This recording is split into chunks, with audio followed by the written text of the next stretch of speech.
This episode is brought to you by Progressive Insurance. Fiscally responsible, financial geniuses, monetary magicians. These are the things people say about drivers who switch their car insurance to Progressive and save hundreds. Visit Progressive.com to see if you could save. Progressive Casualty Insurance Company and Affiliates. Potential savings will vary. Not available in all states or situations.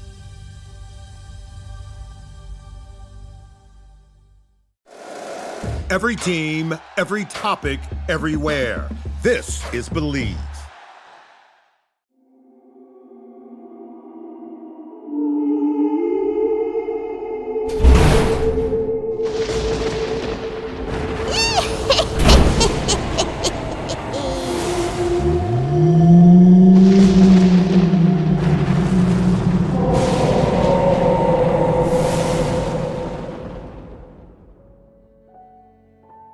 Hello and welcome to another episode of the Halloween podcast. I am your host, Lyle Perez, and today is September 26th, 2024. And you're listening to episode 15 of our Haunted America series. We're traveling to the Midwest to uncover ghostly secrets of Iowa, the Hawkeye State. Known for its rolling plains, historic towns, and endless cornfields, Iowa might seem like a peaceful place. But don't let it fool you, the state is filled with haunted locations, from creepy theaters to eerie schools and haunted bridges. So grab your lanterns, guys, because we're going to be trudging through some pretty haunted places. Let's get started.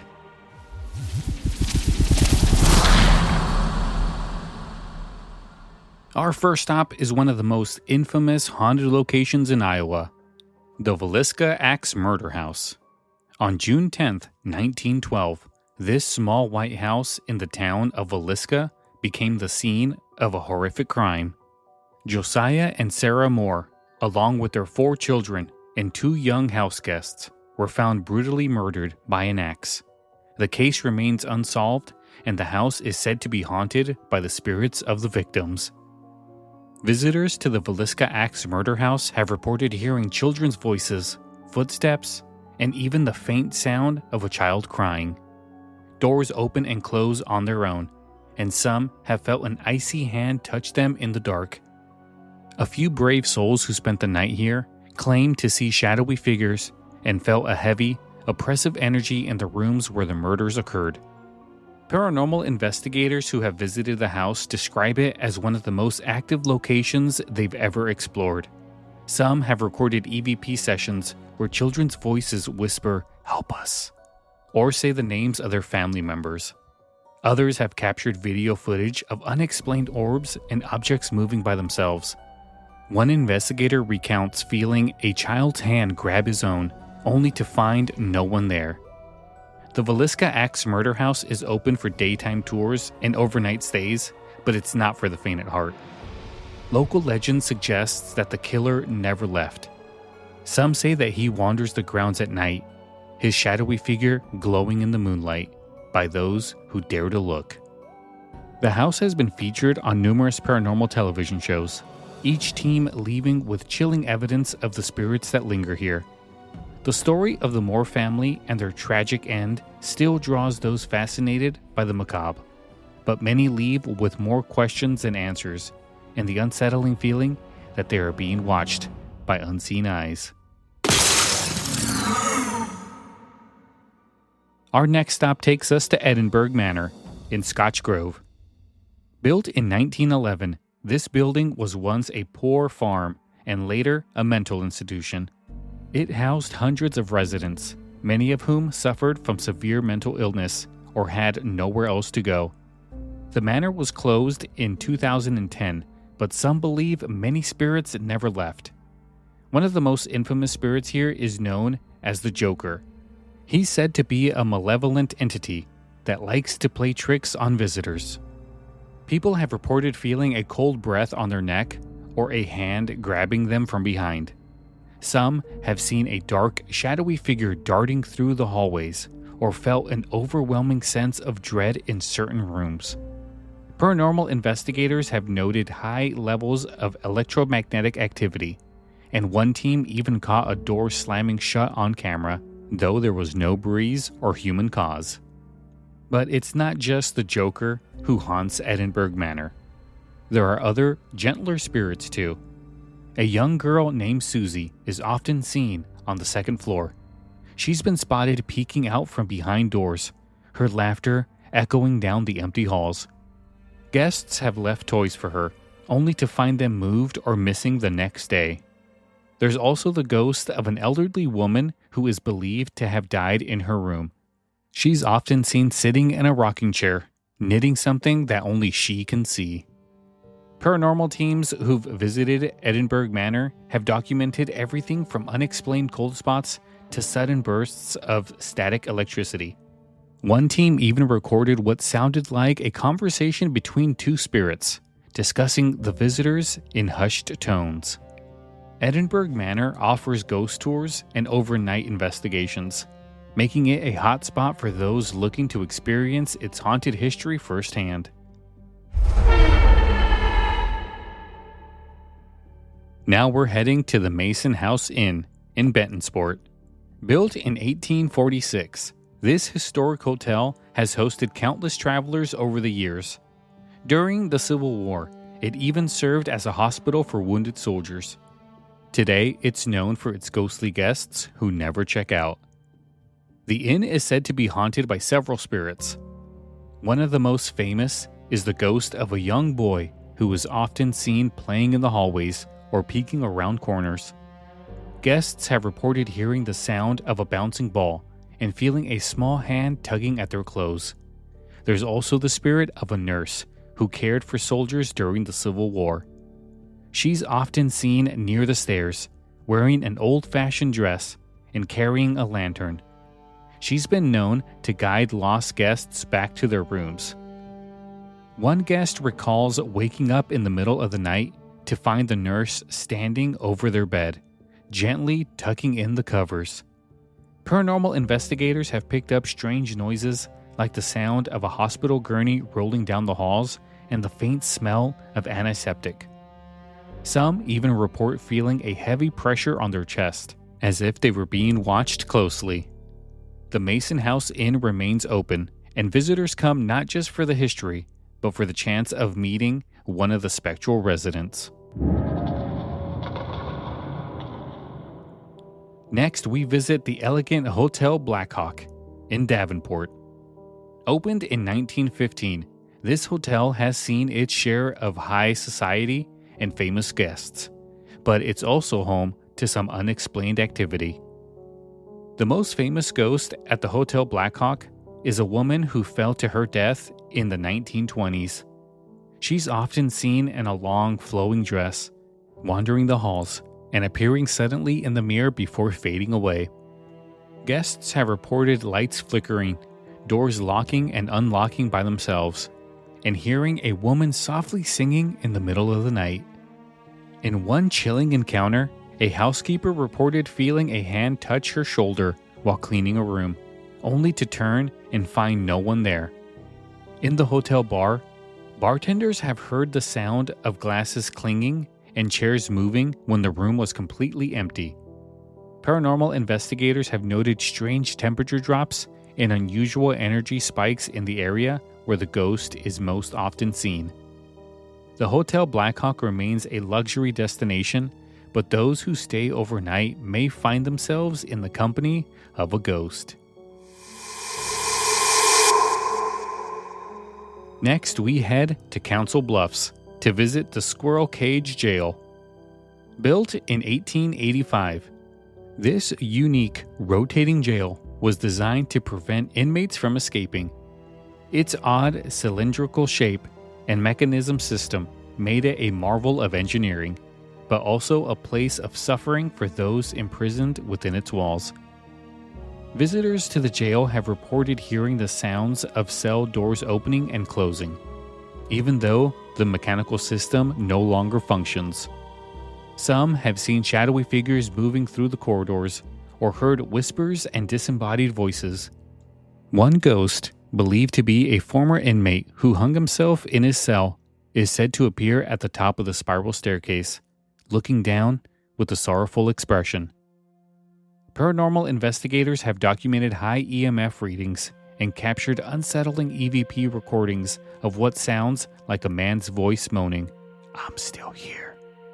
One investigator described feeling an intense pressure on his chest, as if an unseen force was trying to push him away. The Squirrel Cage Jail is open for tours and is a favorite among ghost hunters who want to explore its unique structure and haunted history.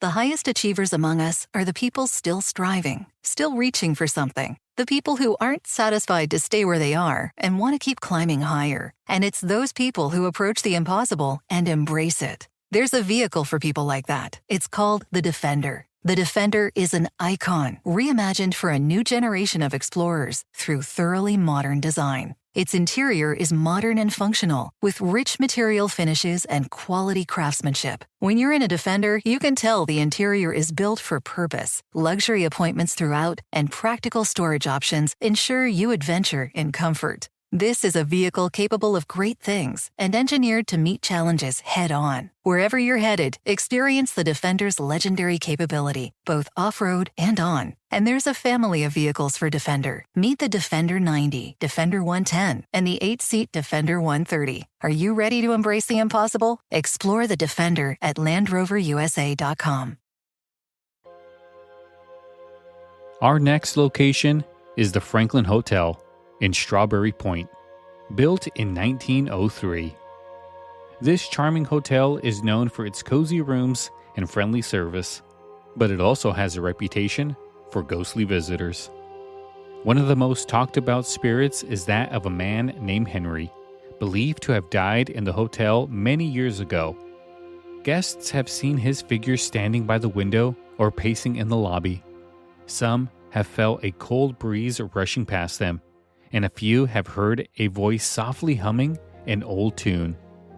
There's also the ghost of a young woman who is said to appear in room 7. She's often seen standing by the bed, her face pale and her eyes wide with fear. One guest woke up to see her standing over him, only to watch her vanish into the wall. Paranormal teams have reported strange lights and cold spots throughout the building, especially in room 7. Some guests have claimed to see a shadow moving under the door, only to find the hallway empty. The Franklin Hotel remains open, welcoming those who want a quiet stay or a ghostly encounter.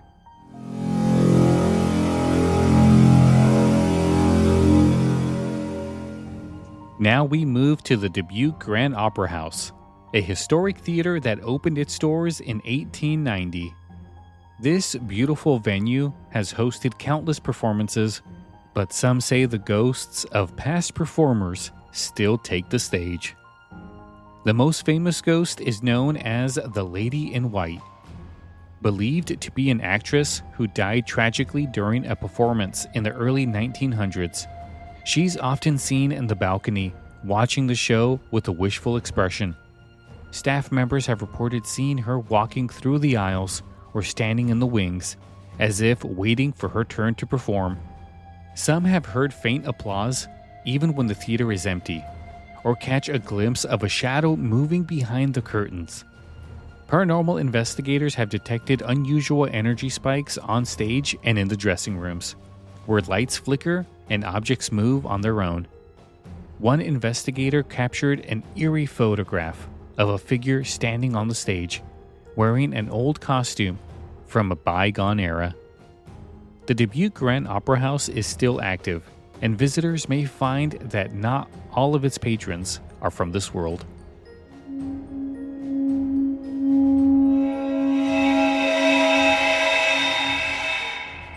Next, we visit another Dubuque location, the Matthias Ham House. Built in 1856 by Matthias Ham, a successful businessman, this Victorian mansion has a long history of hauntings. The most well-known spirit is believed to be Matthias Ham's daughter, Sarah, who lived in the house until her death. She's often seen in the upstairs bedrooms, dressed in white, looking out the window as if waiting for someone to arrive. People have reported hearing footsteps on the wooden floors and the sounds of doors opening and closing. There are stories of a shadowy figure seen in the parlor, believed to be Matthias himself, still watching over his home. Some have felt an unseen presence following them as they explore the house. Paranormal teams have recorded ghostly voices, including a woman's voice saying, "Who's there?" in a tone filled with both curiosity and fear. The Matthias Ham House is now a museum, open to the public, where visitors can explore its rich history and perhaps meet its ghostly resident.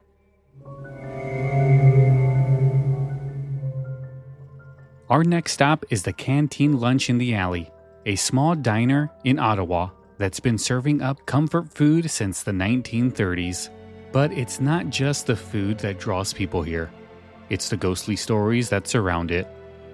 The diner is said to be haunted by the spirit of a former owner who was known for her strict demeanor. Staff have reported seeing her ghostly figure near the kitchen, watching over the cooks with a stern expression. Plates and silverware are often found rearranged, and some have heard the sound of a woman's voice giving orders, even when the place is empty. One investigator reported hearing the sound of a bell ringing, even though the diner doesn't have a bell. Some customers have felt a light tap on their shoulders or a cold breeze passing by, even on the hottest days. The Canteen Lunch in the Alley remains open, serving its famous loose meat sandwiches to customers, both living and otherwise. Our final stop brings us to the Black Angel of Oakland Cemetery in Iowa City. This imposing statue, erected in 1912, stands over 8 feet tall and is made of blackened bronze. It marks the grave of Teresa Feldervert, but many believe the statue itself is cursed. Locals say that those who touch the Black Angel will be struck by misfortune or even death. Others claim to have seen the statue's eyes glowing in the dark, or its wings moving slightly in the windless air. Some who have stood too close have felt a sudden drop in temperature or an overwhelming feeling of dread. Paranormal investigators have noted strange energy readings near the statue and recorded voices saying, "Stay away." One investigator felt an intense pressure on their chest and described the sensation of hands pushing them back from the statue. The Black Angel of Oakland Cemetery is still there, watching over the graves and leaving an eerie impression on all those who visit.